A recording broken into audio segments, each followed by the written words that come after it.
শ্রমজীবী যারা আছেন মনক্ষুণ্ণ হবেন না, মন ছোট করবেন না। You are the super hero remittance fighter of our country. একজন পরিচ্ছন্নতা কর্মী, তারও 20 থেকে 30 হাজার টাকা বাংলাদেশে ঢোকে প্রতি মাসে। আপনি চিন্তা করতে পারেন 6টা মাস যদি রেমিটেন্স বন্ধ হয়, শ্রীলঙ্কার চেয়েও খারাপ অবস্থায় বাংলাদেশে চলে যাবে। এটা আল্লাহর পক্ষ থেকে একটা স্পেশাল রাহমা, মার্সি এন্ড ব্লেসিংস, যে আমাদের রিজিকের তাগিদায় সারা বিশ্বে যে কাজ করতে হয়, আমরা কাজ করি আর দেশে টাকা পাঠাই, আর সচল থাকে আমার দেশের অর্থনীতির চাকা। আলহামদুলিল্লাহ পড়েন। সো বাংলাদেশের গভর্নমেন্টকে আমি বিনীত অনুরোধ জানাবো, শ্রম মন্ত্রণালয়কে অনুরোধ জানাবো, এয়ারপোর্ট অথরিটিকে অনুরোধ জানাবো, আমার শ্রমজীবী ভাইদের সাথে ভালো আচরণ করুন, তাদের সাথে কোঅপারেট করুন। বিশেষ করে যতগুলো দূতাবাস আছে, আমার শ্রমজীবী ভাইদের যে কোনো কাজকে অগ্রাধিকার ভিত্তিতে আপনারা সার্ভিস দিন। তারা ভালো থাকলে ভালো থাকবে বাংলাদেশ। আসসালামু আলাইকুম ওয়া রাহমাতুল্লাহি তাআলা ওয়া বারাকাতুহু। নাহমাদুহু ওয়া নুসাল্লি আলা রাসূলিহিল কারীম।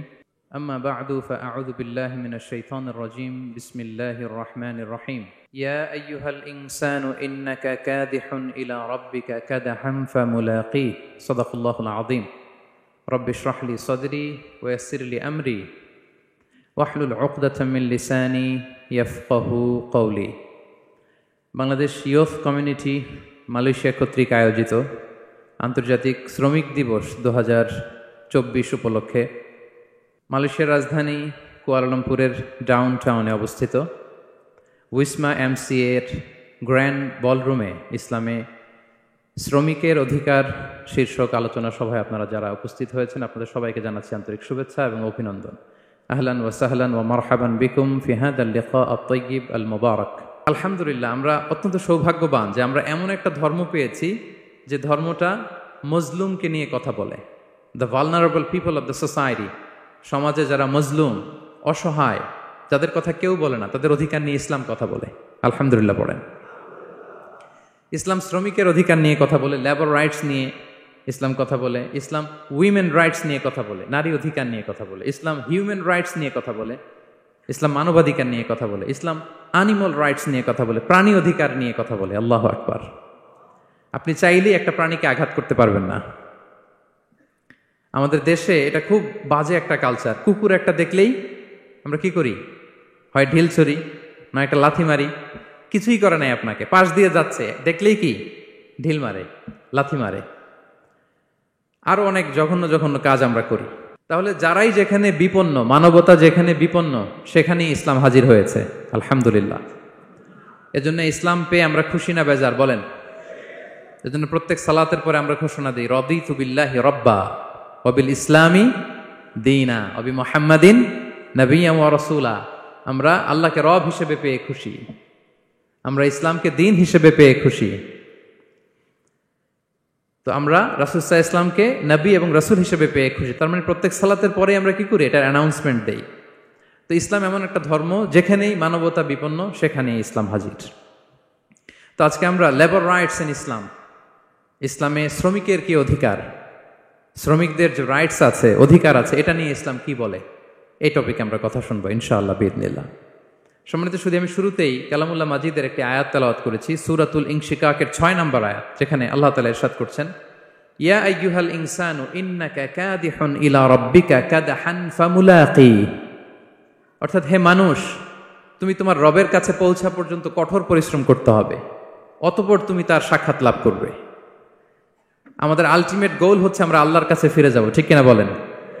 কেউ মারা গেলে আমরা কি বলি? ইন্না লিল্লাহি ওয়া ইন্না ইলাইহি রাজিউন। আমরা আল্লাহর জন্য এবং আল্লাহর দিকেই আমরা ফিরে যাব। তো আল্লাহ বলেন, ইন্নাকা কাদিহুন ইলা রাব্বিকা কাদহান ফামুলাকি। হে মানুষ, তুমি তোমার রবের কাছে পৌঁছা পর্যন্ত কঠোর পরিশ্রম করতে হবে, তারপরে তুমি তোমার রবের সাক্ষাৎ পাবে। তার মানে এই দুনিয়াটা হচ্ছে পরিশ্রমের জায়গা। প্রিয় ভাইরা, এখানে পরিশ্রম না করলে সফলতার দেখা মিলে না। বাঁচতে হলে, সারভাইভ করতে হলে, টিকে থাকতে হলে আপনাকে পরিশ্রম করতে হবে। এই পৃথিবীতে কেউ কাউকে জায়গা করে দেয় না, এখানে জায়গা করে নিতে হয়, ঠিক কিনা বলেন? আপনি যদি পরিশ্রম করেন, পরিশ্রমে যে ঘাম ঝরে শরীর থেকে, পরিশ্রমের ঘামে জন্ম নেয় সফলতার বীজ।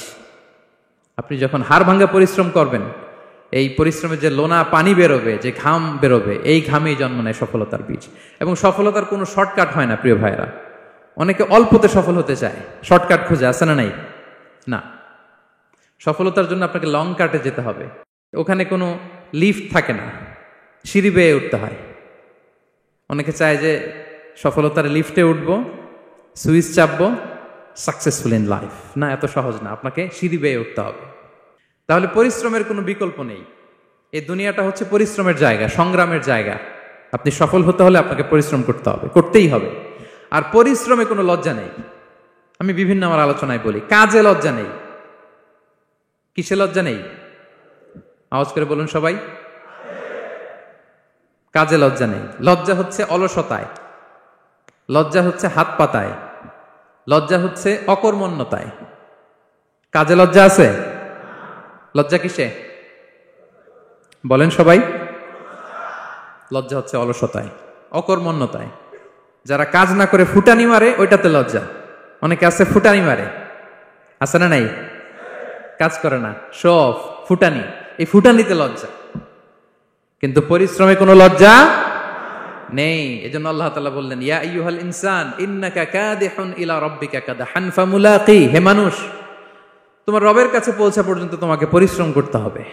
হাড় ভাঙা পরিশ্রম করে আমার কাছে আসতে হবে, তবেই সফলতা মিলবে। অন্য আয়াতে আল্লাহ তাআলা বলছেন, লাকাদ খালাকনাল ইনসানা ফি কাবাদ।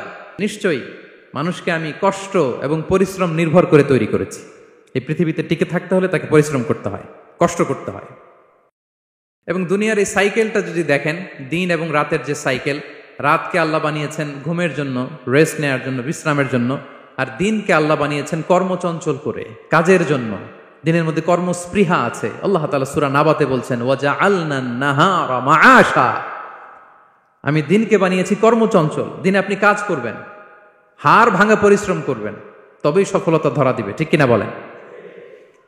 তাহলে প্রথমে আমরা জানলাম এই পৃথিবীতে পরিশ্রম করতেই হবে, পরিশ্রমের কোনো বিকল্প নেই।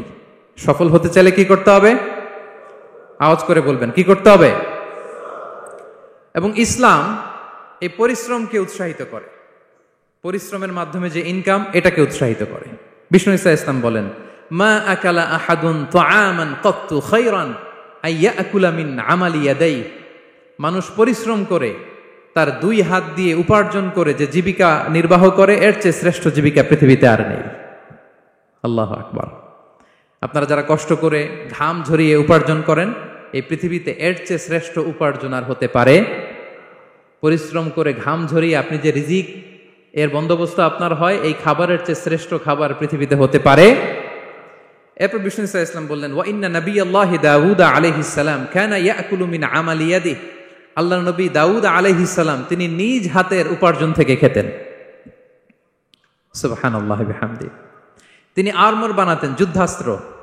তিনি বর্ম বানাতেন, নিজ হাতে বর্ম বানিয়ে, যুদ্ধাস্ত্র বানিয়ে বিক্রি করে সেটা দিয়ে জীবিকা নির্বাহ করতেন। আল্লাহু আকবার। তাহলে পরিশ্রমের কোনো বিকল্প নেই। শ্রমের মাধ্যমে যে উপার্জন, এটা শ্রেষ্ঠ উপার্জন। তাই শ্রমজীবী যারা আছেন, মনক্ষুণ্ণ হবেন না, মন ছোট করবেন না। You are the super hero, you are the super hero, you are the remittance fighter of our country. এজন্য রাস্তা দিয়ে যখন হাঁটবেন, বুক ফুলিয়ে হাঁটবেন, আর বস্তা ভরে টাকা নিয়ে দেশে ফিরবেন। ঠিক কিনা বলেন? বুক ফুলিয়ে হাঁটতে হবে। এজন্য আমি আমার প্রিয় মাতৃভূমি বাংলাদেশের গভর্নমেন্টকে অনুরোধ করবো, আমাদের শ্রমজীবী ভাইদের যাতে সুবিধা হয়, এই ব্যবস্থা আপনাদের করতে হবে। বিনীত অনুরোধ রাখবো। শ্রম মন্ত্রণালয়ে যারা দায়িত্বে আছেন, স্পেশালি তাদেরকে রিকোয়েস্ট করবো, আমাদের শ্রমজীবী ভাইদের যেন কোনো কষ্ট না হয়, কারণ তাদের পাঠানো রেমিটেন্সে সচল থাকে আমার দেশের অর্থনীতির চাকা। তারা ভালো থাকলে ভালো থাকবে বাংলাদেশ। Very simple. ঠিক কিনা বলেন?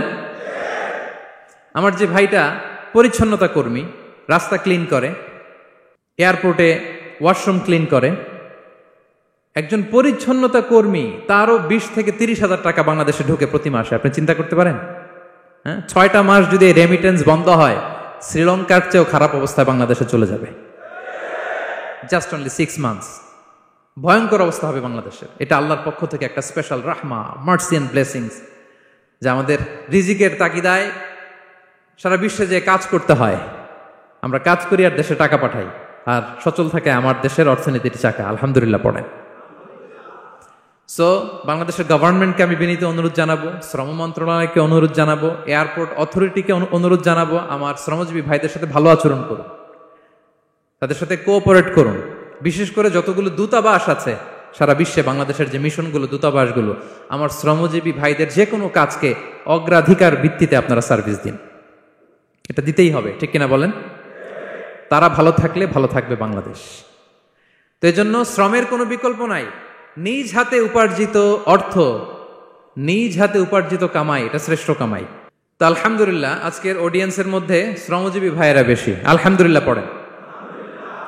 এটা আমাদের সৌভাগ্য। এই যে বাংলাদেশে এখন চাকরি নাই, চাকরির বাজার মন্দা, মাস্টার্স পাস করে বেকার টোটো কোম্পানির ম্যানেজার, এরকম আছে না নাই? তার বিপরীতে আল্লাহ তাআলা আপনাদেরকে মালয়েশিয়া নিয়ে আসছে, প্রতি মাসে আপনি টাকা পাঠান, আলহামদুলিল্লাহ।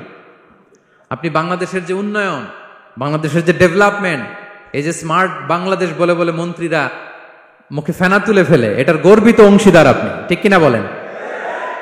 আপনি গর্বিত অংশীদার। You are the contributor, you are the real contributor. আপনার অবদানে বাংলাদেশ আজকে সচল, আলহামদুলিল্লাহ। সো মন ছোট করার কোনো সুযোগ নেই। নিজ হাতে উপার্জিত কামাই, এটা পৃথিবীর শ্রেষ্ঠ কামাই, আলহামদুলিল্লাহ। পরিশ্রমের মাধ্যমে যে উপার্জন, এটাকে ইসলাম আমাদেরকে উৎসাহিত করে। শুধু নামাজ, রোজা, জিকির এগুলো নিয়ে ইসলাম আমাদেরকে পড়ে থাকতে বলেনি। কোরআনিক অর্ডার হচ্ছে আপনার নামাজ শেষ, আপনি বেরিয়ে পড়বেন, কাজে বেরিয়ে যাবেন। ফাইদা কুদিয়াতিস সালাতু ফান্তাশিরু ফিল আরদি ওয়াবতাগু মিন ফাদলিল্লাহ। বিধানটা কার বলুন? আওয়াজ করে বলুন, বিধানটা কার? এটা কোরআনিক ভার্ডিক্ট, কোরআনের বিধান। নামাজ শেষ, গোল হয়ে বসে জিকির করতে বলা নাই আল্লাহ। আল্লাহ বলেছে ফান্তাশিরু ফিল আরদ ওয়াবতাগু মিন ফাদলিল্লাহ, জমিনে ছড়িয়ে পড়ো, আল্লাহ রিজিক তালাশ করো। নামাজ শেষ, বেরিয়ে যাবেন। কৃষক চলে যাবে মাঠে, শ্রমজীবী চলে যাবে ফ্যাক্টরিতে, শিক্ষকরা চলে যাবে তাদের শিক্ষা প্রতিষ্ঠানে, কর্পোরেট ওয়ার্ল্ডের লোকেরা চলে যাবে তাদের প্রতিষ্ঠানে। ডেভেলপমেন্ট করতে হবে, সিভিলাইজেশন করতে হবে। নামাজের পরে গোল হয়ে বসে থাকা চলবে না। কি ব্যালেন্স দেখেছেন ইসলাম? আজান হয়েছে তো মসজিদে আসো, নামাজ শেষ বেরিয়ে পড়ো, আলহামদুলিল্লাহ। কি ভারসাম্যপূর্ণ ইসলাম। ফাইদা কুদিয়াতিস সালাতু ফান্তাশিরু ফিল আরদ, যখন সালাত শেষ জমিনে ছড়িয়ে পড়ো, আল্লাহ রিজিক অন্বেষণ করো। তাহলে শুধু নামাজ রোজার মধ্যে ইসলাম নয়, আপনাকে কর্মঠ হইতে হবে, পরিশ্রম করতে হবে, হাড় ভাঙা পরিশ্রম। বিশ্বনবী সাল্লাল্লাহু আলাইহি ওয়াসাল্লাম অত্যন্ত পরিশ্রমী ছিলেন। He started his first career as a shepherd. সুবহানাল্লাহ। ওনার প্রথম ক্যারিয়ার উনি রাখাল হিসেবে শুরু করেছেন।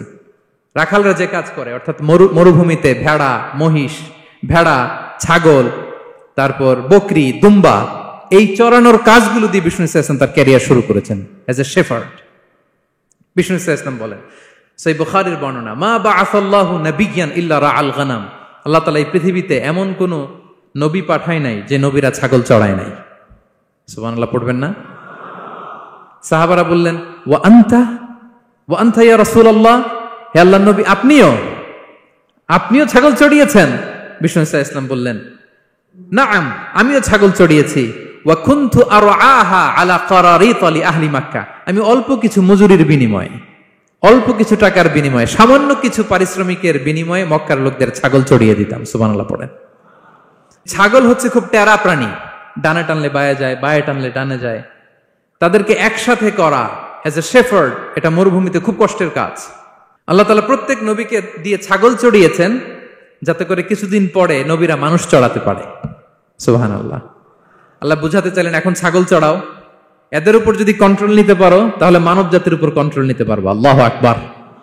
এজন্য প্রত্যেকটা নবীকে দিয়ে, সহিহ বুখারীর বর্ণনা, মা বাআসাল্লাহু নাবিয়্যান ইল্লা রাআল গানাম, আল্লাহ পৃথিবীতে এমন কোন নবী পাঠায় নাই যেই নবীকে দিয়ে আল্লাহ ছাগল চড়ায় নাই। তো বিষ্ণু সাল্লাল্লাহু আলাইহি ওয়াসাল্লাম ছাগল চড়িয়েছেন, অত্যন্ত সুঠাম দেহী ছিলেন, কর্মঠ ছিলেন। তার মানে বিষ্ণু সাল্লাল্লাহু আলাইহি ওয়াসাল্লামও পরিশ্রম করে উপার্জন করেছেন, ঠিক কিনা? ছাগল চড়াতেন, তার বিনিময়ে সামান্য কিছু পারিশ্রমিক নিতেন, মজুরি নিতেন, এতে লজ্জা নাই। এজন্য এই কথা দিয়ে শুরু করেছি যে কাজে লজ্জা নেই। এই তো বিষ্ণু সাল্লাল্লাহু আলাইহি ওয়াসাল্লামের ক্যারিয়ার গেল। আমরা যদি সাহাবাদের জীবনী দেখি, ওনারাও পরিশ্রমী ছিলেন। কেউ খেজুর বাগানে কাজ করতেন, কেউ কৃষি কাজ করতেন, কেউ বাজারে ব্যবসা করতেন, কেউ বসে থাকেন নাই। হাড় ভাঙা পরিশ্রম করেছেন প্রত্যেকটা সাহাবা। তারা আমাদের মডেল, তারা আমাদের সুপার হিরো, তারা আমাদের আইকন, ঠিক কিনা? নবীরা আমাদের মডেল, সাহাবারা আমাদের মডেল। বিষ্ণু সাল্লাল্লাহু আলাইহি ওয়াসাল্লাম কর্মঠ ছিলেন, ওনার সাহাবারা অত্যন্ত কর্মঠ ছিল, কেউ বসে থাকতেন না। পরিশ্রম করতেন, হাড় ভাঙ্গা পরিশ্রম করতেন, উপার্জন করতেন। তারা আমাদের জন্য প্রেরণার বাতিঘর। অনেক সাহাবাদের বায়োগ্রাফি থেকে আপনাদেরকে ঘটনা শেয়ার করা যাবে। আমি একজন সাহাবার জীবনী শোনাবো আপনাদেরকে। আব্দুর রহমান ইবনে আউফ রাদিয়াল্লাহু তাআলা আনহু। 10 জন জান্নাতের, দুনিয়াতে বসে যে 10 জন সাহাবা জান্নাতের সুসংবাদ পেয়েছেন তাদের মধ্যে একজন, আলহামদুলিল্লাহ বলেন। আব্দুর রহমান ইবনে আউফ রাদিয়াল্লাহু তাআলা আনহু প্রথম 8 জন মক্কায় যারা কালিমা পড়ে মুসলমান হয়েছে তাদের একজন। তার স্ট্যাটাসটাকে জেনে নেন। তো তিনি যখন মক্কা থেকে হিজরত করে মদিনায় গেলেন, মনে রাখবেন মক্কা থেকে যে সাহাবারা বাড়ি ঘর ছেড়ে হিজরত করেছে তাদেরকে বলে মহাজির, মানে হিজরতকারী সাহাবা। আর মদিনাতে যে সমস্ত সাহাবারা তাদেরকে রিসিভ করেছেন তাদেরকে বলে আল আনসার, মানে সাহায্যকারী সাহাবা। তো যারাই হিজরত করে মক্কা থেকে মদিনায় যেত, বিষ্ণু ইসা ইসলাম মদিনার কোন সাহাবীর সাথে তার ভাই পাতিয়ে দিতেন, আল মুআখাত, ব্রাদারহুড করে দিতেন, দায়িত্ব দিতেন যে তুমি এই সাহাবীকে দেখবে। তো আব্দুর রহমান ইবনে আউফ রাদিয়াল্লাহু তাআলা আনহু যখন হিজরত করে গেলেন, তার দেখভাল করার জন্য যে সাহাবীর দায়িত্ব পড়ল তার নাম হচ্ছে সাআদ ইবনে রাবীহ, আনসারী সাহাবী রাদিয়াল্লাহু তাআলা আনহু। বিষ্ণু বললেন, সাআদ, আব্দুর রহমান ইবনে আউফ তোমার ভাই, ভাই বানিয়ে দিলেন। কি বানিয়ে দিলেন? তুমি তাকে টেক কেয়ার করবে, সে হবে তোমার মেহমান। সুবহানাল্লাহ। সাআদ ইবনে রাবীহ রাদিয়াল্লাহু তাআলা আনহু তিনি আব্দুর রহমান ইবনে আউফকে ডেকে নিয়ে গেলেন, ঘরে নিয়ে গেলেন মেহমানকে, এবং বললেন, ইয়া সাআদ ইন্নী আকসারুল আনসারি মালান। হে সাআদ, তুমি চিন্তা করো না, তুমি মনে করো না যে তোমার ভরণ পোষণ দিতে আমার কষ্ট হবে। আমি মদিনার সবচাইতে বড় বিজনেস ম্যাগনেট, সবচাইতে বড় বিজনেস ম্যাগনেট আমি। No tension, don't worry about it. Tension নিও না, আসো, তোমার জন্য আমার কি প্রপোজাল শোনো। ফাআকসিমু লাকা নিসফা মালি, আমার যত সম্পদ আছে আমি অর্ধেক তোমার দিয়ে দিব। সুবহানাল্লাহ, এত আসতে। আপনার বাড়িতে কেউ মেহমান হলে করতে পারবেন এরকম? আল্লাহ, কেমন প্রেরণার বাতিঘর তারা।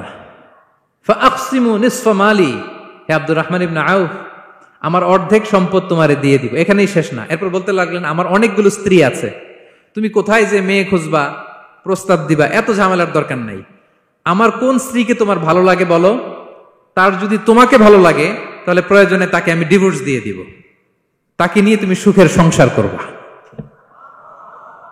আল্লাহু আকবার, আল্লাহু আকবার। অর্ধেক সম্পদ দিয়ে দিব, আমার একাধিক স্ত্রী আছে, কাউকে যদি তোমার পছন্দ হয় এবং সেও যদি তোমাকে পছন্দ করে, প্রয়োজনে তাকে ডিভোর্স দিব, new life, new career, just go on.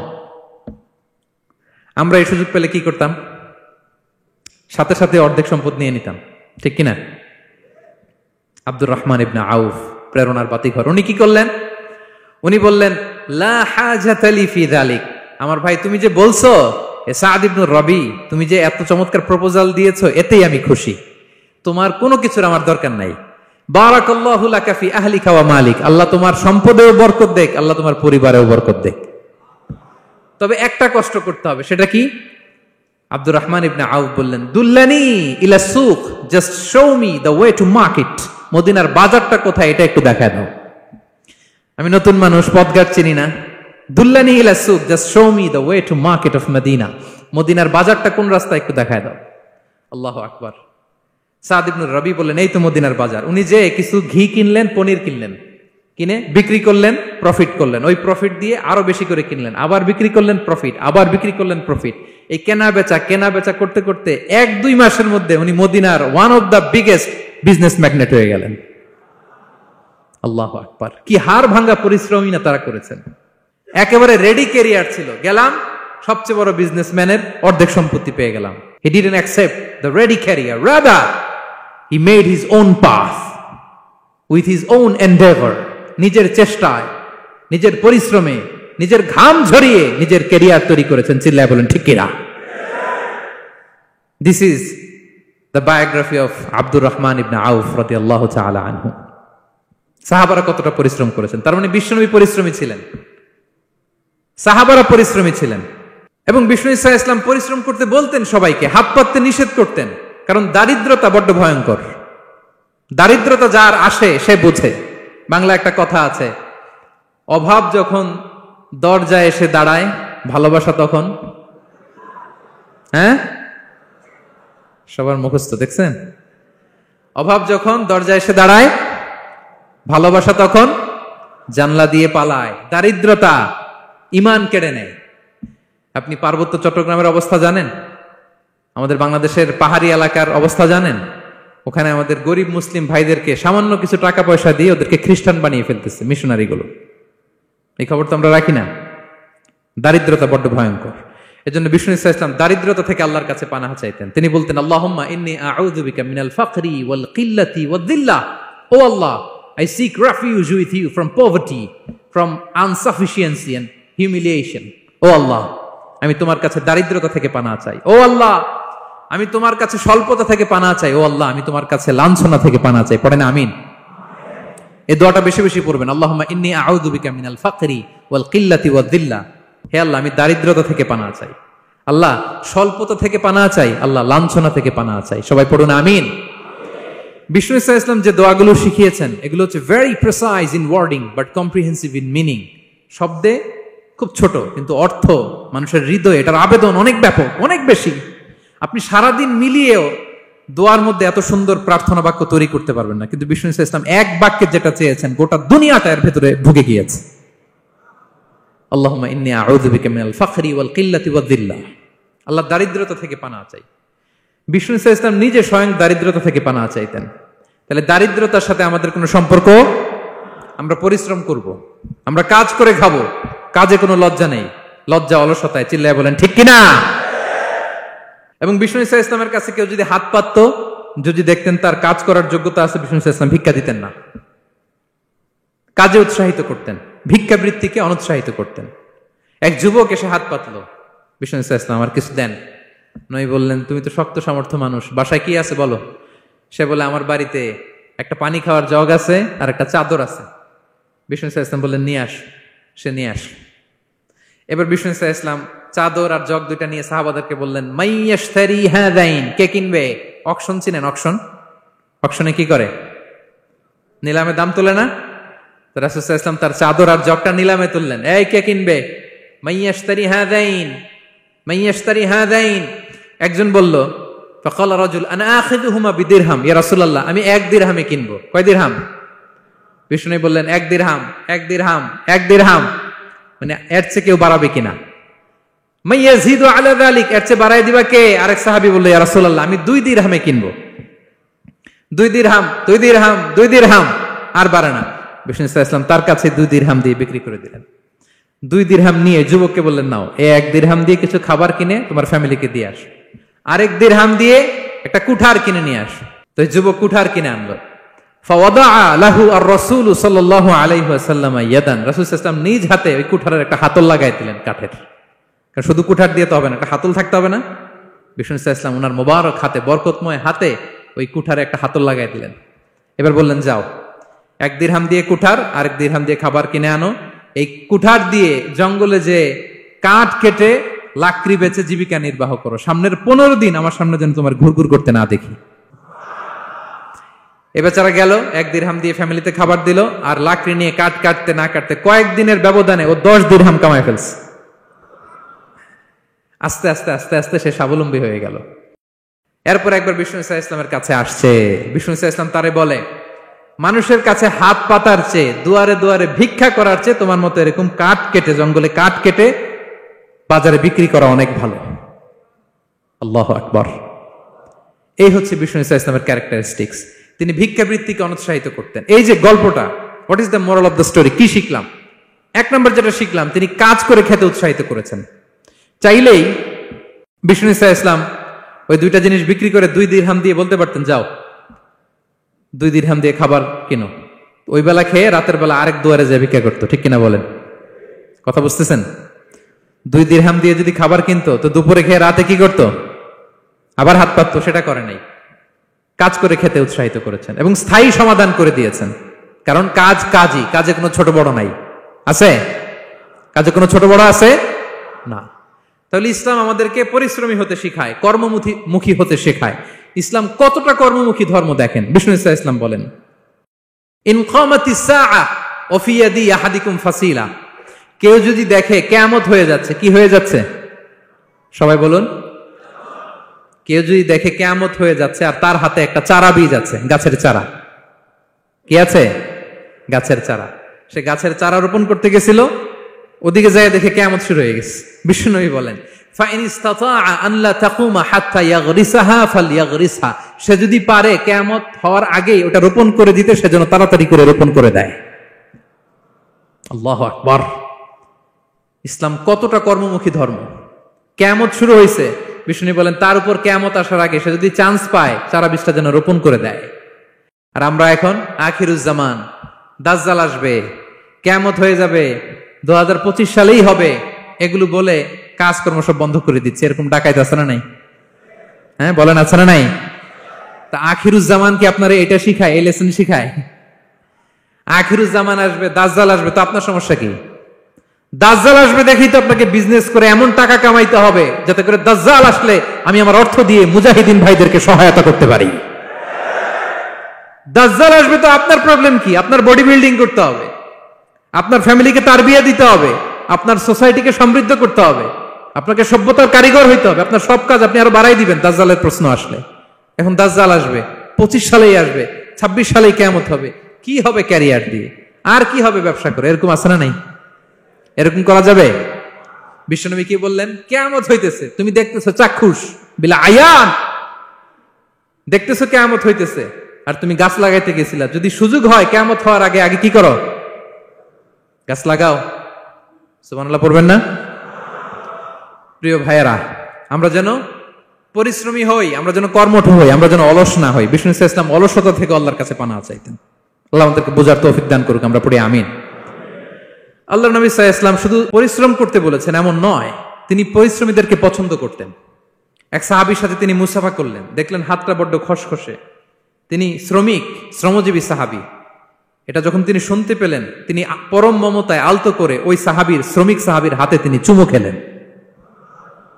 আল্লাহু আকবার। এবং ওনার আন্ডারে যারা কাজ করত তাদের সাথে বিষ্ণু ইসলামের যে আচরণ, ওনার যে শ্রমিক, ওনার যে খাদেম, তাদের সাথে বিষ্ণু ইসলামের যে ডিলিং শুনলে আপনি অবাক হয়ে যাবেন, অবাক হয়ে যাবেন।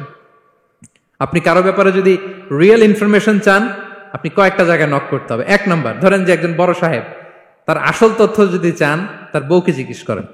কারা জিজ্ঞেস করবেন? ওয়াইফকে জিজ্ঞেস করবেন, স্ত্রীকে, আসল তথ্য পাবেন। 2 নাম্বার, তার বাড়ির দারোয়ানকে জিজ্ঞেস করবেন। কাকে?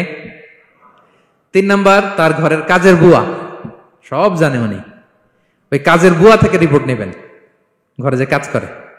4 নাম্বার, তার ড্রাইভার, দারোয়ান, কাজের বুয়া, ওয়াইফ, এদের কাছ থেকে যদি আপনি জিজ্ঞেস করেন, ফলের বিড়াল বেরিয়ে আসবে। ঠিক কিনা বলেন? তো আসেন বিষ্ণু ইসলামের যে খাদেম, কর্মচারী, তারা একটু জিজ্ঞেস করি বিষ্ণু ইসলামের আচরণ কেমন ছিল। বিষ্ণু ইসলামের খাদেমের নাম হচ্ছে আনাস রাদিয়াল্লাহু আনহু। আলহামদুলিল্লাহ, খাদিমুর রাসূলিল্লাহ, বিষ্ণু ইসলামের খাদেম। আসেন ওনাকে জিজ্ঞেস করি যে বিষ্ণু ইসলামের আচরণ কেমন ছিল। আনাস রাদিয়াল্লাহু তাআলা আনহু বলেন, খাদিমতুন নবিয়্যা 10 সিনিন, আমি বিষ্ণু ইসলামের 10 বছর খেদমত করেছি। 1-2 বছর না, 10 বছর বিষ্ণু ইসলামের খেদমতে আমি নিয়োজিত ছিলাম। ফামা ক্বালা লি লিমা সানা'তা ওয়ালা লিমা লা সানা'তা, 10 বছরের মধ্যে একদিনও কখনো বলে না, এ আনাস এটা কেন করলা, এ আনাস এমনটা কেন হলো, এটা কেন করলা না, একদিনের জন্য বলে নাই। কেন এটা করছো, কেন এটা করো নাই, এরকম কোনো প্রশ্ন আমাকে কোনোদিন করে নাই। সুবহানাল্লাহ পড়ে। আনাস রাদিয়াল্লাহু তাআলা আনহু কি ভুল করেন নাই? করছেন। ছোট মানুষ তো, একেবারে ছোট বাচ্চা ছিলেন। ওনার আম্মা যখন আনাস রাদিয়াল্লাহু তাআলা আনহুকে নিয়ে আসছে, বিষ্ণু ইসলাম মক্কা থেকে হিজরত করে মদিনায় আসলেন, সবাই বিশ্বনবীকে ঘিরে ধরলো, সবাই বিশ্বনবীকে সালাম দেয়, মুসাফা করে, হাদিয়া দেয়। আনাসের মা চোখের পানি ছাড়ে, বিশ্বনবীর কাছে লজ্জায় এসে বলে, ইয়া রাসূলুল্লাহ, সবাই আপনাকে উপহার দেয়, সবাই আপনাকে হাদিয়া দেয়, আমি আপনারে কি হাদিয়া দেব? হাদিয়া দেওয়ার মতো কিছু নাই আমার এই কলিজার টুকরা আনাস ছাড়া, আমি আনাসকেই আপনারে হাদিয়া দিয়ে দিলাম। ইয়াখদুমুকা ইয়া রাসূলুল্লাহ, হে নবী, আনাস আপনার খেদমত করবে, আপনার অজুর পানি এনে দিবে, আপনার মেসওয়াকটা এনে দিবে, আপনার জুব্বাটা এনে দিবে, আমি আমার কলিজার টুকরা, আমার নাড় ছেঁড়া ধন আনাসকেই আপনারে উপহার দিয়ে দিলাম। আনাস রাদিয়াল্লাহু তাআলা আনহু বিষ্ণু ইসলামের সাথে থাকতেন, অজুর পানি এনে দিতেন, জামা এনে দিতেন। বিষ্ণু বললেন, আনাস আমার ওই জুব্বাটা নিয়ে আসো। ছোট্ট আনাস জুব্বা আনতে যে মদিনার বাচ্চারা খেলতেছে, আমাদের দেশে যে খেলে, কুতকুত খেলে, চারা খেলে, এইটা খেলে, সেইটা খেলে, ওই খেলাধুলা দেখে নবীর জামা আনার কথা উনি ভুলে গেলেন, বাচ্চাদের সাথে দাঁড়িয়ে খেলা দেখতে আরম্ভ করলেন। এখন সময় গড়িয়ে অনেক হয়ে গেল, আনাসও আসে না, জুব্বাও আসে না। ঘটনা কি? বিষ্ণু ইসলাম বললেন, যাই নিজের জামা নিজে নিয়ে আসি। তো বের হলেন, যে দেখে সর্বনাশ, আনাসকে পাঠাইছি জুব্বা আনতে, আনাস দেখি এদিকে খেলার মধ্যে মগ্ন হয়ে আছে। বিষ্ণু ইসলাম কিছুই বললেন না, চুপ করে যে উনিও আনাসের পিছনে এভাবে দাঁড়িয়ে রইলেন, কিছুই বলে না। তো আনাস খেলা একবার এদিকে দেখে, একবার ওদিকে দেখে, একবার এদিকে ঘুরতে ঘুরতে হঠাৎ দেখে পিছনে কে? স্বয়ং বিশ্বনবী। আল্লাহ, বিশ্বনবীর দেখে তো আনাস রাদিয়াল্লাহু তাআলার কলিজাটা এখানে চলে আসছে ভয়। হায় হায়, আজকে খবর আছে। হায় হায়, আমার না জুব্বা আনতে বলছিল, আমি কি কাজ করলাম? ভয়ে আটকে উঠছে। বিষ্ণু ইসলাম ধমক দেয় নাই, পিট্টি দেয় নাই, কিছু করে নাই, শুধু একটা মুচকি হাসি দিয়েছে। আনাস রাদিয়াল্লাহু তাআলা আনহু বলে, বিশ্বনবীর সেই দিনের মুচকি হাসির শাসন মৃত্যুর আগ পর্যন্ত আমাকে সোজা রাস্তায় রেখেছে, আর ডানে বায়ে করি নাই কোনোদিন। তার মানে শাসন করতে জানলে ব্যাত মারা লাগে না, শাসন করতে জানলে গায়ে হাত তোলা লাগে না, শাসন করতে জানলে মুচকি হাসি দিয়েও শাসন করা যায়, ঠিক কিনা বলেন? বিশ্বনবীর মুচকি হাসির শাসন আনাস রাদিয়াল্লাহু তাআলা আনহুকে আজীবন সোজা রাস্তা রেখেছে। তাহলে শ্রমজীবীদেরকে বিষ্ণু ইসলাম কতটা সম্মান করতেন, শ্রদ্ধা করতেন, ভালোবাসতেন, বুঝতে পারছেন সবাই? প্রিয় ভাইয়েরা, লেবার রাইটস ইন ইসলাম, ইসলামী শ্রমিকের অধিকার। শ্রমিকদেরকে ইসলাম কমপক্ষে 7টা অধিকার দিয়েছে। কয়টা? 1 নাম্বার, ইসলাম একজন শ্রমিককে প্রথম যে অধিকারটা দিয়েছে সেটা হচ্ছে কাজ শেষে, শ্রম শেষে তার পারিশ্রমিকের অধিকার, মজুরি পাওয়ার অধিকার, কাজ শেষে বেতন পাওয়ার অধিকার। কাজ করেছেন তো আপনি বেতন পাবেন, এটা আপনার অধিকার। বেতন বা পারিশ্রমিক এটা একটা কর্মজীবীর অধিকার। আপনার কোম্পানির মালিক যে আপনার বেতন দেয়, এটা কি দয়া করে? করুণা? তো এটা যদি করুণা হয়, সে যে আপনার কাজ করে দেয়, এটাও তো করুণা, এটা তো আর বড় করুণা, কি বলেন? আপনি যে স্যালারি পে করেন, এটা যদি করুণা হয়, সে যে পরিশ্রম করে, সে তো আরো বড় করুণা করে আপনারে, তার কারণে তো আপনার কোম্পানি টিকে আছে, ঠিক কিনা বলেন? তাহলে এটা করুণা নয়, এটা শ্রমিকের অধিকার। এবং বিশ্বনবী সাল্লাল্লাহু আলাইহি ওয়াসাল্লামের সেই ঐতিহাসিক বাণী, তিনি বলেছেন, আতুল আজীরা আজরাহু ক্বাবলা আন ইয়াজিফা আরাকু, ঘাম শুকিয়ে যাওয়ার আগে শ্রমিককে তার পারিশ্রমিক বুঝিয়ে দাও। সুবহানাল্লাহ, বিশ্বনবীর ঐতিহাসিক বাণী। এখন জাতিসংঘ আমাদেরকে শিখায় যে শ্রমিকের মজুরি দিতে হবে, অন টাইমে দিতে হবে, স্যালারি দিতে হবে, এই করতে হবে, সেই করতে হবে। মানবাধিকারের কর্মীরা আমাদেরকে শিখায়, তারা শিখানোর 1500 বছর আগে বিশ্বনবী সাল্লাল্লাহু আলাইহি ওয়াসাল্লামের ঐতিহাসিক বাণী, তিনি বলেছেন, আতুল আজীরা আজরাহু ক্বাবলা আন ইয়াজিফা আরাকু, শ্রমিকের ঘাম শুকাবার আগে তার মজুরি পেমেন্ট করে দাও। সুবহানাল্লাহ বিহামদিহি। ঘাম শুকিয়ে যাওয়ার আগে মানে অন টাইম, দ্রুততম সময়ে শ্রমিককে তার মজুরি দিয়ে দাও, তার বেতন দিয়ে দাও। যারা শ্রমিককে তার পারিশ্রমিক অন টাইমে দেয় না, স্যালারি অন টাইমে পে করে না, টালবাহানা করে, গরিমসি করে, তাদের ব্যাপারে বিষ্ণু সাল্লাল্লাহু আলাইহি ওয়াসাল্লাম কি বলেন? বিষ্ণু বলেন, 3 শ্রেণীর ব্যক্তি, সালাসাতুন আনা খাসমুহুম ইয়াউমাল কিয়ামা, 3 শ্রেণীর ব্যক্তির বিরুদ্ধে আমি বিশ্বনবী কিয়ামতের দিন আল্লাহর কাঠগড়ায় মামলা দায়ের করব। আমি বিশ্বনবী 3 শ্রেণীর ব্যক্তির বিরুদ্ধে আমি বিশ্বনবী আল্লাহর সুপ্রিম কোর্টের কাঠগড়ায় মামলা দায়ের করব। এর মধ্যে 1 শ্রেণীর ব্যক্তি হচ্ছে রাজুলুন ইস্তাআজারা আজীরান ফাস্তাওফা মিনহু ওয়া লাম ইউতিহি আজরা, কোন ব্যক্তি যে শ্রমিক নিয়োগ দেওয়ার পরে তার কাছ থেকে কাজ বুঝে নিয়েছে কিন্তু তাকে তার প্রাপ্য বুঝিয়ে দেয়নি। এরকম ডাকাত আমাদের সমাজে আছে না নাই? কাজ ঠিকই বুঝে নিছে কিন্তু তার প্রাপ্যটা বুঝিয়ে দেয়।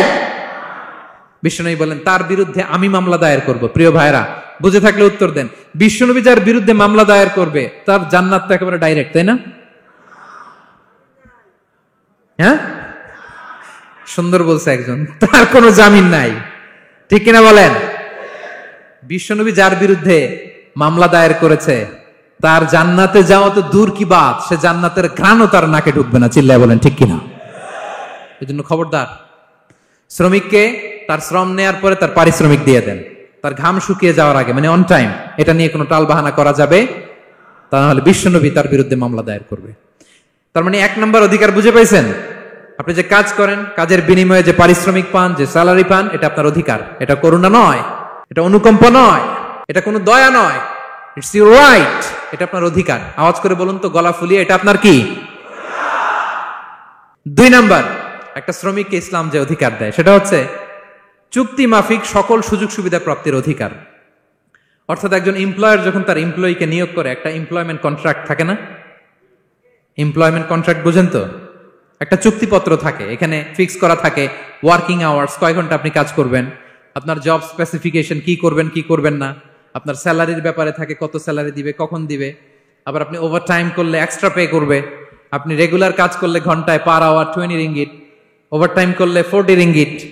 তারপর আপনি কখন ব্রেক নিবেন, একটা ব্রেক থাকে না যে এই টাইমে একটা ব্রেক দিতে হবে, এগুলো মিউচুয়াল আন্ডারস্ট্যান্ডিং এ এমপ্লয়মেন্ট কন্ট্রাক্টে থাকে। আপনি হলিডে কখন করবেন, ছুটি থাকতে হবে। টানা 7 দিন কাজ করানো যাবে বলেন?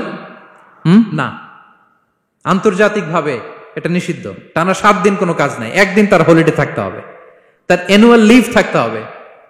Right to rest and leisure, বিশ্রামের একটা সময় লাগবে। এই যে 1 মে আন্তর্জাতিক শ্রমিক দিবস, এটা শুরু হয়েছে কিভাবে? ইউনাইটেড স্টেটস অফ আমেরিকার শিকাগোতে 1986 সালে এই কাজের বিরুদ্ধেই তারা আন্দোলন করেছিল। টানা 7 দিন তাদেরকে দিয়ে গাদার মতো খাটুনি খাটাতো, দাসের মতো তাদের সাথে আচরণ করা হতো। তারা আন্দোলন শুরু করেছিল, 8 জনকে গুলি করে নিহত করা হয়েছিল। সেখান থেকে এই মে দিবস।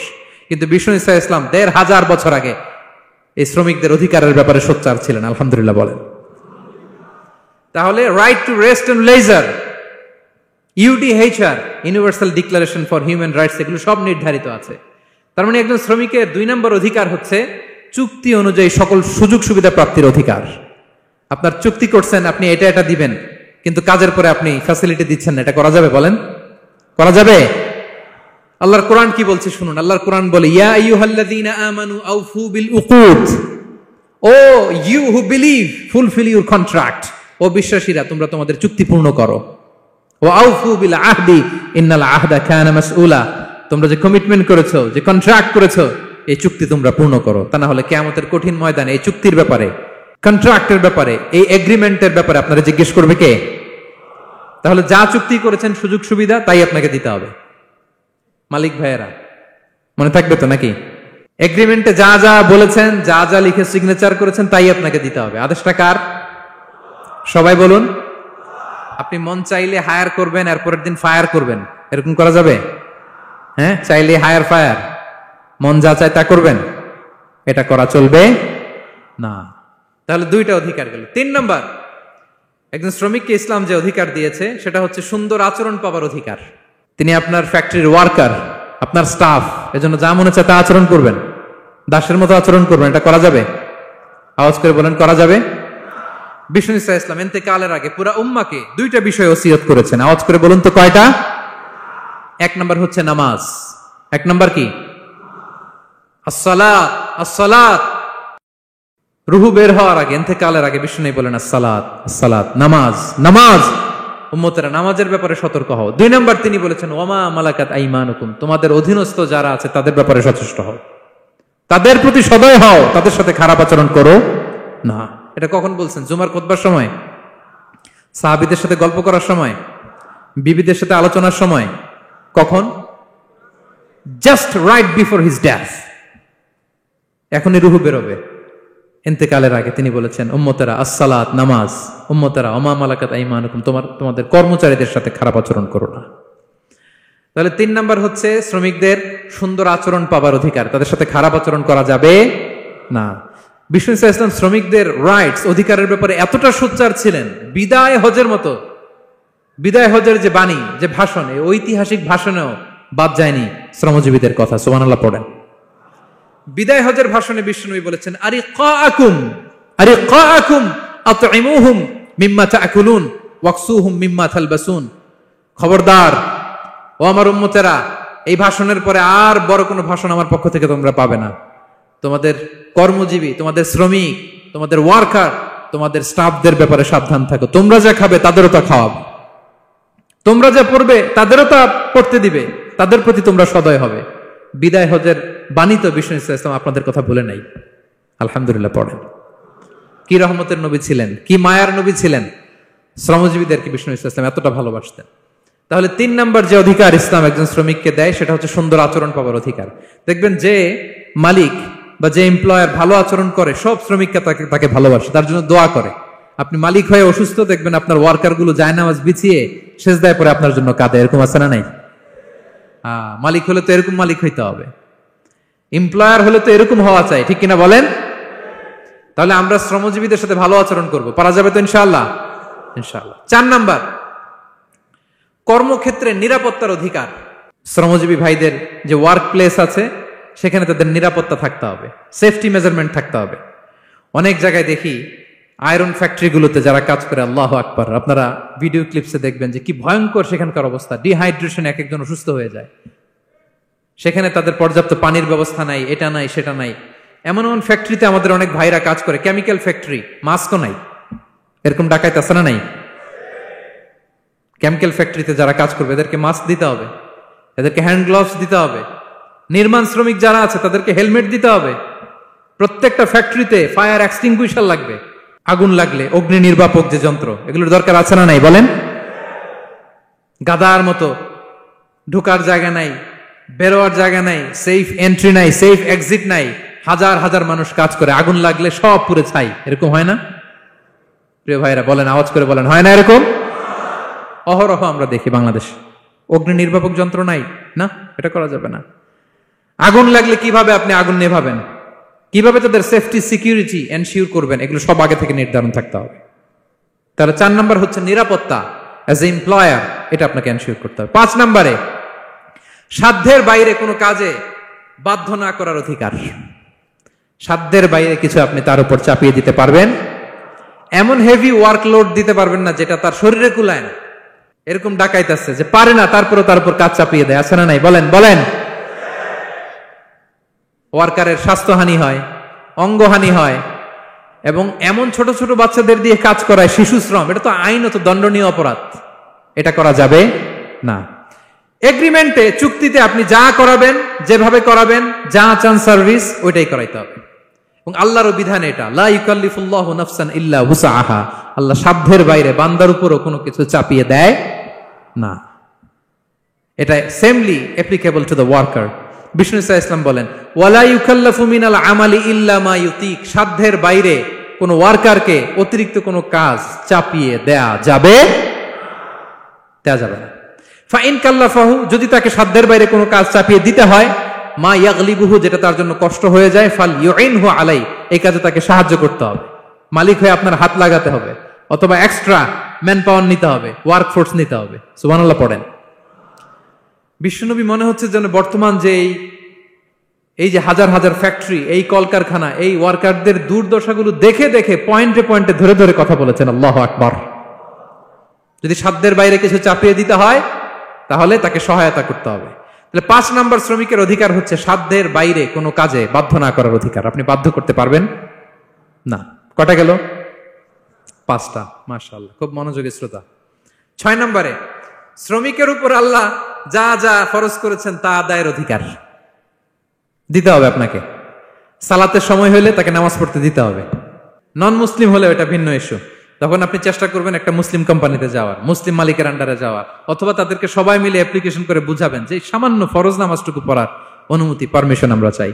কিন্তু কোন মুসলিম এমপ্লয়ার নামাজের জন্য বাধা দিতে পারবে না। রমজান মাসে রোজা রাখা শ্রমিকের জন্য ফরজ না, অনুমতি দিতে হবে। নারী কর্মীদেরকে, যারা নারী কর্মী আছে তাদেরকে পর্দার অনুমতি দিতে হবে, হিজাবের অনুমতি দিতে হবে। মালিক তো দূরের কথা, আমাদের বাংলাদেশে অনেক বিশ্ববিদ্যালয়ের শিক্ষকরাই অনুমতি দেয় না। এরকম ডাকাত শিক্ষক আছে না নাই? এরকম জালেম বাংলাদেশে আছে না নাই? ঢাকা বিশ্ববিদ্যালয় চিন্তা করা যায়, মুসলিমদের টাকা দিয়ে যে বিশ্ববিদ্যালয়, ওখানে আমার বোনেরা পর্দা করে যেতে পারে না, আমার মুসলিম বোনেরা হিজাব পড়তে পারে না, নেকাব পড়তে পারে না। এই অধিকার কি শিক্ষককে দেওয়া হয়েছে? কথা বলেন না, never. You never can do that. একটা রেগুলার ড্রেস কোড থাকবে, এটা সবাই মানবে। এটার উপরে দিয়ে সে চাদর পরবে না ওড়না পরবে না হিজাব পরবে না ব্লেজার পরবে, এটা নিয়ে নাক গলানোর ক্ষমতা কোনো শিক্ষকের নাই। চিল্লায় বলেন ঠিক কিনা? তাহলে আপনার কর্মস্থলে মুসলিম নারীরা যদি কাজ করে, নারী কর্মীদের জন্য পর্দার ব্যবস্থা করতে হবে, ঠিক কিনা বলেন? হালাল ফুড খাওয়ার ব্যবস্থা থাকতে হবে। ওয়াইন খাওয়ানো যাবে না, ড্রিঙ্কস করানো যাবে না, পর্ক খাওয়ানো যাবে না, ঠিক কিনা বলেন? আপনার কোম্পানিতে আপনার শ্রমিককে দাড়ি রাখতে চাইলে দাড়ি রাখার অনুমতি দিতে হবে, ঠিক কিনা বলেন? দাড়ি রাখা ওয়াজিব। দাড়ি রাখা কি কোন কোন মতে সুন্নাতে মুআক্কাদা, যেটাই আমরা বলি একজন মুসলিমের জন্য এটা আবশ্যক। দাড়ি রাখতে বাধা দেয়া যাবে? আমাদের বাংলাদেশে দেয়? হ্যাঁ, কোন কোন কোম্পানি দেয়। কোন কোম্পানি দেয় বলেন? হ্যাঁ, আরম। এই পাওয়া গেছে আরম। কিছুদিন আগে দাড়ি রাখবে বলে এক ছেলেকে কর্মচ্যুত করেছে, এরকম আছে না নাই? করা যাবে? করা যাবে বলেন? না, দাড়ি রাখার অনুমতি দিতে হবে, নারীদেরকে হেজাব করার অনুমতি দিতে হবে। এটা অধিকার, এটা অধিকার। শ্রমিকের উপর আল্লাহ তাআলা যা যা ফরজ করেছে এটা আদায়ের অধিকার তাকে দিতে হবে। আলহামদুলিল্লাহ বলেন। 7 নাম্বার, সর্বশেষ, সামাজিক নিরাপত্তা লাভের অধিকার, সোশ্যাল সিকিউরিটি। শ্রমিকের পুঁজি হচ্ছে তার শ্রম, তার জীবন যৌবন সব দিয়ে আপনার ফ্যাক্টরিরে একেবারে শীর্ষে নিয়ে গেল, শেষ জীবনে আপনি মালিক তারে ভুলে গেলেন, এরকম আছে না নাই? নো, তার জন্য সোশ্যাল সিকিউরিটির ব্যবস্থা করতে হবে। অনেক শ্রমিক ভাইরা আছে সারা জীবন ফ্যাক্টরির জন্য কাজ করে শেষ বয়সে দুরারোগ্য ব্যাধিতে আক্রান্ত, তাদের খোঁজ খবর কেউ নেয় না। এটা গভর্নমেন্টের দায়িত্ব। গভর্নমেন্ট ফান্ড থেকে, কোম্পানির ফান্ড থেকে, অথবা কোনো যাকাত ফান্ড থেকে, অথবা কোনো এন্ডাওমেন্ট ফান্ড থেকে, অর্থাৎ ওয়াকাফের ফান্ড থেকে তাদের সোশ্যাল সিকিউরিটির ব্যবস্থা করতে হবে। সামাজিক নিরাপত্তা দরকার আছে না নাই বলেন? এটা আপনাদের অধিকার। এই 7টা অধিকার ইসলাম একজন শ্রমিককে দিয়েছে। তো শ্রমিককে ইসলাম শুধু অধিকারই দিয়েছে, মালিকের কোনো অধিকার নাই নাকি? এবার মালিকরা খেপে উঠছে। এতক্ষণ মালিকরা চুপচাপ, আমি দেখতেছি তো, এতক্ষণ যা যা বলতেছি মালিকরা চুপচাপ শুনতেছে। যখনই বলছি মালিকের অধিকার আছে না নাই, মালিকরা কয় আছে। হ্যাঁ, ইসলাম চেক এন্ড ব্যালেন্স করেছে। ইসলাম হচ্ছে ভেরি ব্যালেন্সড রিলিজিয়ান, ভারসাম্যপূর্ণ একটা জীবন ব্যবস্থা।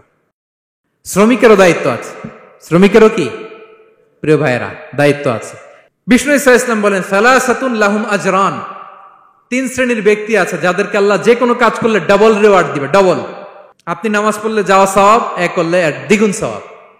এর মধ্যে এক শ্রেণীর হচ্ছে ওয়ালা আবদুল মামলুক ইদা আদ্দা হাক্কাল্লাহ ওয়া হাক্কা মাওয়ালি, ওই দাস যে তার আল্লাহর ইবাদত করে, আল্লাহর হকও পালন করে আর তার মনিবের হকও পালন করে। এখানে দাস বলতে শুধু আগের সময়ের দাসই নয়, বর্তমান সময়ের যারা কর্মজীবী তারাও। কোন কর্মজীবী সে যদি আল্লাহর বিধান, আল্লাহর হক আদায় করে, পাশাপাশি যার আন্ডারে সে কাজ করে তার হকও আদায় করে, বিষ্ণু ঈসা ইসলাম বলেন সব কাজে তার প্রতিদান হবে ডবল ডবল। পড়েন আল্লাহু আকবার। তাহলে শ্রমিকের দায়িত্ব হচ্ছে কোম্পানিকে যে সার্ভিস তার দেওয়া এটা পূর্ণাঙ্গ রূপে দিতে হবে। এটা হচ্ছে শ্রমিকের দায়িত্ব। 1 নম্বরের দায়িত্ব হচ্ছে লয়ালটি, আমানতদারিতা। 1 নম্বর দায়িত্ব কি? আপনি বেতন নেন আপনার বসের কাছ থেকে, কোম্পানির কাছ থেকে, কিন্তু সার্ভিস দেন আরেক কোম্পানির, হবে? বলেন। যার নুন খাই তার গুণ গাইতে হবে। আপনি যেই কোম্পানি থেকে স্যালারি নেন, সার্ভিস আপনার তাকে দিতে হবে। লয়ালটি থাকতে হবে, বিশ্বস্ততা, এটা জরুরি, এটা থাকতে হবে। আপনার মালিক আপনার কাছ থেকে এই লয়ালটি প্রাপ্য, সেজন্য আপনার উপর আস্থা রাখে, আপনার বস যেন আপনার উপর আস্থা রাখতে পারে, এইটা মালিকের অধিকার। কথা কি বুঝেন? হ্যাঁ, এবার শ্রমজীবী ভাইরা একটু ঠান্ডা হয়ে গেছে, দেখছেন চেক এন্ড ব্যালেন্স। কথা বলেন ঠিক কিনা? আপনার মালিক আপনার কাছ থেকে এটা প্রাপ্য, এটা তার অধিকার, বিশ্বস্ততা। ইন্না খায়রা মান ইস্তাজারতাল কবিউল আমিন, যাকে নিয়োগ দেওয়া হবে তার মধ্যে 2টা কোয়ালিটি থাকতে হয়। কয়টা? মুসা আলাইহিস সালাম ফেরাউনের বাবুর্চিকে 1 থাপ্পড় মারলেন রেগে মেগে। উনি থাপ্পড় মারছিলেন আদব শিক্ষা দেওয়ার জন্য, কিন্তু বেচারা সাথে সাথে মরে গেছে। উনি মারছিলেন আদব শিখানোর জন্য, বেচারা যে মরে যাবে মুসা আলাইহিস সালাম জানতেন না। এখন দেখে সর্বনাশ, সেটা তো মরে গেছে, অক্কা পাইছে। উনি দিলেন দৌড়। মুসা আলাইহিস সালাম দৌড়াতে দৌড়াতে প্রাণ ভয়ে চলে গেলেন আরেক সীমান্তে, মিশর ছেড়ে আরেক এলাকায়। যে দেখে কিছু লোক ধাক্কাধাক্কি করে তাদের উটগুলোকে পানি খাওয়াচ্ছে, আর 2টা মেয়ে পাশে চুপ করে বসে আছে। উনি বুঝতে পারলেন মেয়েগুলো এই ইয়াং ছেলেদের সাথে ধাক্কাধাক্কি করে টিকতে পারবে না। উনি এগিয়ে গেলেন, বললেন তোমরা পানি খাওয়াবো ওটদেরকে? হ্যাঁ খাওয়াবো, আসো। উনি ওটগুলো নিয়ে সবাইকে সরিয়ে পানি খাইয়ে দিলেন, মেয়েরা চলে গেল। এবার বাবার কাছে যেয়ে বলল, বাবা এমন এক ছেলের সন্ধান পাইছি, ছেলেটা খুব ভালো, আমাদের চেহারার দিকে তাকায় না, মাটির দিকে তাকিয়ে কথা বলে। আজকে এই লোক না থাকলে আমরা আমাদের ওটগুলোকে পানি খাওয়াতে পারতাম না। আর ভিনদেশী লোক, আমরা চিনিও না। ইন্না খায়রা মান ইস্তাজারতাল কবিউল আমিন। বাবা কাজ করেন, আমাদের তো রাখাল লাগবে, আমাদের দেখভাল করার জন্য তো একজন সুপারভাইজার দরকার, এই ছেলেকে আপনি কাজে রেখে দেন। সুবহানাল্লাহ পড়বেন না? হ্যাঁ। বাবা বলল যাও নিয়ে আস। মেয়ে দুজন যে বললো আব্বার কাছে চলেন, আব্বা আপনার কথা বলবে, আপনার সাথে আলাপ করবে। মুসা আলাইহিস সালাম বললেন ঠিক আছে, তোমরা পেছনে পেছনে যাও, আমি তোমাদের আগে আগে যাই, তোমরা আমাকে বলবা যে ডানে না বায়ে না সামনে। সুবহানাল্লাহ পড়বেন না? কি চরিত্র, কি চরিত্র ছিল যাতে করে তাদের দিকে তাকানো না লাগে, মুসা আলাইহিস সালামের নজর যেন তাদের দিকে না পড়ে। মুসা আলাইহিস সালাম বললেন আমি আগে যাই, তোমরা পিছন থেকে বলো ডানে না বায়ে, কোন গলি, কোথায় যাব। আল্লাহু আকবার। তো যাওয়ার পরে মুসা আলাইহিস সালামের সততা, এই বিশ্বস্ততা আর স্ট্রেংথ, শক্তি দেখে ওনাকে কাজে রেখে দিলেন মেয়ে দুটার বাবা। সুবহানাল্লাহ বলেন। আর বললেন এত বছর কাজ করবা, পারিশ্রমিক হচ্ছে কাজ যখন শেষ আমার এক মেয়েরে তোমার কাছে বিয়ে দিয়ে দিব। আল্লাহু আকবার। ওনারও থাকার জায়গা নাই, আশ্রয়ের কোনো বন্দোবস্ত নাই, আল্লাহ ব্যবস্থা করে দিলেন। আলহামদুলিল্লাহ পড়েন। তাহলে বিশ্বস্ত হইতে হবে। বিশ্বস্ত যেই, তার রুজির ব্যবস্থা করে দেয় কে? এই যে মুসা আলাইহিস সালাম ফেরাউনের বাবুর্চিতে থাপ্পড় মেরে চলে গেলেন, পরিচিত কেউ নাই, রিজিকের বন্দোবস্ত নাই, কিন্তু বিশ্বস্ততার কারণে আল্লাহ তাআলা রিজিকের ব্যবস্থা করে দিলেন। তাহলে এক নাম্বার মালিকের অধিকার হচ্ছে লয়ালটি, শ্রমিকদের বিশ্বস্ত হইতে হবে। আপনার পক্ষ থেকে বিশ্বস্ততা, এটা মালিকের প্রাপ্য। কথা বুঝতে পেরেছেন প্রিয় ভাইয়েরা আমার? দুই নাম্বার চুক্তি অনুযায়ী শ্রম দেওয়া, এটা একজন শ্রমিকের দায়িত্ব। আপনার দায়িত্ব হচ্ছে 8 ঘন্টা কাজ করবেন, আপনি 6 ঘন্টা করেন আর 2 ঘন্টা এটা নিয়ে ইউটিউব, টিকটক, আচ্ছা হ্যাঁ, এটা করা যাবে? 8 ঘন্টার যদি চুক্তি হয় আর আপনি যদি প্রতিদিন 6 ঘন্টা কাজ করেন, আপনি যে পারিশ্রমিক পাবেন এটা হালাল হবে? বলেন বলেন, আওয়াজ করে সবাই বলুন না, হালাল হবে না। আপনার চুক্তি অনুযায়ী আপনাকে শ্রম দিতে হবে, এবং এই চুক্তি অনুযায়ী শ্রম পাওয়াটা একজন মালিকের অধিকার। একজন মালিকের 3 নম্বর অধিকার হচ্ছে to work in a best manner possible. আপনার সাধ্যের সবটুকু উজাড় করে দিয়ে কোম্পানির জন্য কাজ করতে হবে। কোন কাজ করলে সর্বোচ্চ ওয়েতে করতে হবে, সবচেয়ে বেস্ট ম্যানারে করতে হবে। অনেকে আছে ধরি তো ধরি না, করি তো করি না, এরকম আছে না? নাই না, ইসলাম এটা বলে না। বিষ্ণু ইসলাম বলেন ইন্নাল্লাহা ইউহিব্বু ইযা আমিলা আহাদুকুম আমালান আইয়ুতকিনা। আল্লাহ তাআলা ওই কর্মচারীকে পছন্দ করে, আল্লাহ সুবহানাহু ওয়া তাআলা ওই কর্মচারীকে পছন্দ করে, ওই লোককে পছন্দ করে যে ব্যক্তি যখন কোনো কাজ করে ওটা মজবুত ভাবে করে, চমৎকার ভাবে করে, দ্য বেস্ট ওয়ে পসিবল, সুন্দরভাবে করে। এরকম কাজ করা যাবে তো? বলেন বলেন, যাবে? এবং যে শ্রমিক, যে কর্মজীবী ভাইরা এইভাবে কাজ করে, তারা মালিকের নজরে পড়ে যায় খুব তাড়াতাড়ি, ঠিক কিনা বলেন? তাদের বেতন বেড়ে যায় তাড়াতাড়ি, তাদের অবস্থা তাড়াতাড়ি ভালো হয়। 4 নম্বর অধিকার হচ্ছে আপনি আন্তরিকতার সাথে কাজ করবেন, আপনার মালিকের কোম্পানিকে নিজের কোম্পানি মনে করবেন। পারা যাবে? শ্রমিক ভাইয়েরা আমার কলিজার টুকরা শ্রমজীবী ভাইয়েরা, মালিকের কোম্পানিকে নিজের কোম্পানি মনে করা যাবে? অনেকে দেখবেন যে নিজের গাড়িটা খুব সেফলি ড্রাইভ করে, কিন্তু বসের গাড়ি নিয়ে যখন ড্রাইভ করে তখন আর এই এক্সট্রা কেয়ার নাই, এরকম আছে না? নাই। নিজের জিনিস খুব দেখে শুনে রাখে, কিন্তু কোম্পানির জিনিস যখন ইউজ করে ওইখানে সেই দেখভাল তার নাই, এরকম আছে না? নাই। এরকম করবেন আপনারা না। আপনি যে কোম্পানিতে কাজ করেন এটা নিজের কোম্পানি, ওইটার উত্তর সাকসেস, সফলতার জন্য আপনাকে আন্তরিক হইতে হবে। তাহলে এই 4টা অধিকার আল্লাহ তাআলা প্রত্যেকটা মালিককে দিয়েছে। তাহলে চেক এন্ড ব্যালেন্স হয়েছে? কথা কি সবাই বুঝতে পারছেন? আলহামদুলিল্লাহ। পড়েন।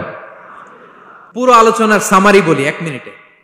1 number lesson, take away message সাথে করে নিয়ে যাবেন, যেটা শুরুতে বলেছিলাম। 1 নাম্বার কথা হচ্ছে সফলতার জন্য পরিশ্রমের কোনো বিকল্প নেই। হাড় ভাঙা পরিশ্রম করতে হবে আমাদের ক্যারিয়ারের জন্য, আমাদের ব্যবসার জন্য, আমার চাকরির জন্য আমাদের হাড় ভাঙা পরিশ্রম করতে হবে। কারণ শ্রমে কোনো লজ্জা নেই, পরিশ্রমে কোনো লজ্জা নেই, ঠিক কিনা বলেন? লজ্জা কিসে? অলসতায়। আমরা অলস হব না, অকর্মণ্য হব না, হাত পাতবো না, আমরা পরিশ্রম করে খাবো। 2 নাম্বার কথা, নবীগণ এবং সাহাবাগণ অত্যন্ত পরিশ্রমী ছিলেন, কর্মঠ ছিলেন, তারা আমাদের আইকন, সো আমরাও পরিশ্রমী হব। ইসলাম শ্রমিকের ব্যাপারে, শ্রমিকের অধিকারের ব্যাপারে এত জোরালো বক্তব্য দিয়েছে, পৃথিবীর কোন ধর্ম এভাবে দেয় নাই, ঠিক কিনা? সো আমরা যারা মালিক আছি, আমরা যেন আমাদের অধীনস্থ শ্রমজীবীদের প্রতি সদয় হই, তাদের অধিকার আদায়ের জন্য আমরা সচেষ্ট হই। আর আমরা যারা শ্রমিক আছি, কর্মজীবী আছি, আমরা আমাদের মালিকের কোম্পানিকে যেন নিজের কোম্পানি মনে করি, আন্তরিকতার সাথে, লয়ালটির সাথে যেন আমরা কাজ করি। আল্লাহ তাআলা আমাদের কাজে, কর্মে, পরিশ্রমে, ক্যারিয়ারে, চাকরিতে, ব্যবসায় ভরপুর বারাকা দান করুক। আওয়াজ করে পড়ুন আমিন। হাযা মা ইনদি ওয়াল ইলমু ইনদাল্লাহ আলাইহি তাওয়াক্কালতু ওয়া ইলাইহি উনীব। ওয়াসসালামু আলাইকুম ওয়া রাহমাতুল্লাহি তাআলা ওয়া বারাকাতুহু।